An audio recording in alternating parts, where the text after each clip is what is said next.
Je comprends que vous expliquiez que Philippe de Villiers est intervenu dans une campagne, c'était en 2022. Je vous prends l'exemple de M. Cohn-Bendit, qui est pas considéré, selon l'ARCOM, comme une personnalité politique.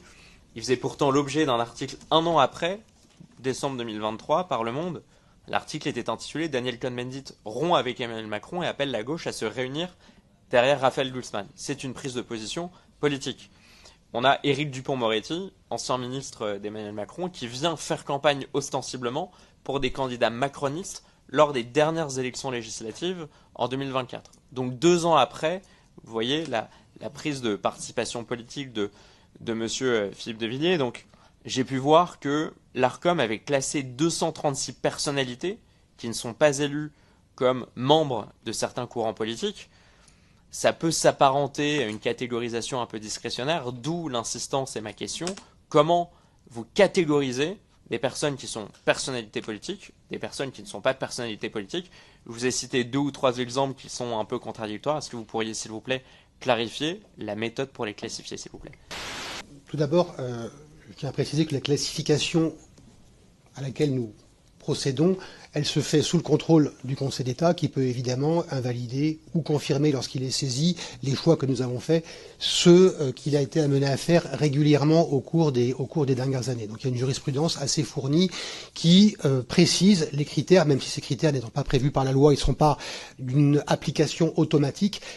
En règle générale et dans la très grande majorité des cas, ce sont d'ailleurs les chaînes, les éditeurs eux-mêmes qui procèdent à l'attribution d'un temps de parole à tel ou tel courant de pensée.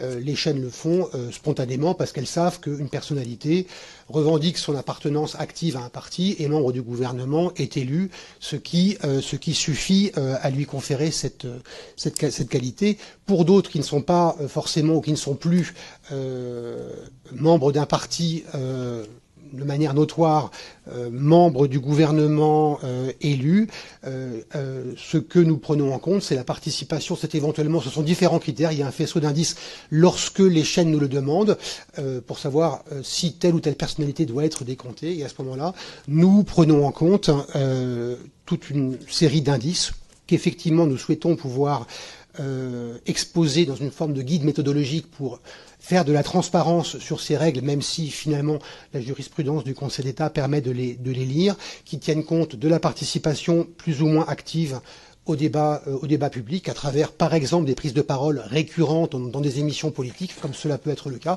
C'est le cas de Monsieur de Villiers. Ça peut être lié au parcours politique d'une personnalité. C'est pas la même chose d'avoir été éventuellement ministre pendant 1 an ou 2, ou d'avoir eu 30 ans de parcours politique et d'avoir pesé sur la vie politique nationale, d'avoir eu des fonctions de premier plan ou au contraire des fonctions politiques plus limitées dans le temps. Par exemple, Sibeth Ndiaye, Éric Dupond-Moretti, c'est des personnalités qui sont... Je ne peux pas répondre. Si vous voulez que je puisse éclairer par différents exemples, je le ferai volontiers. Et on veillera à vous donner quelques exemples, Monsieur le rapporteur, Monsieur le Président, dans les réponses que nous allons vous apporter.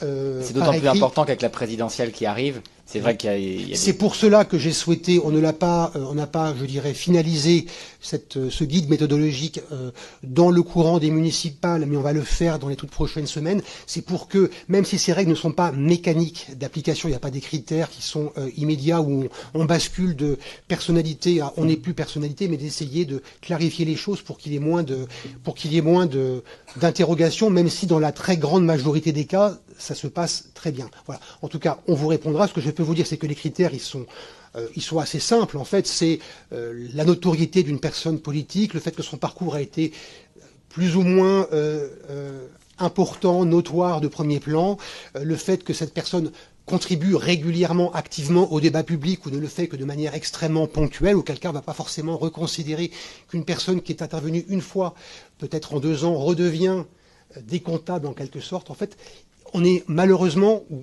heureusement tenu à la casuistique et on ne peut pas se référer à des règles trop mécaniques, mais on va vous apporter une réponse qui vous éclairera, je pense. On l'avait en partie fait dans les réponses au premier questionnaire de novembre, mais qu'on va compléter d'ici les 2 prochaines semaines.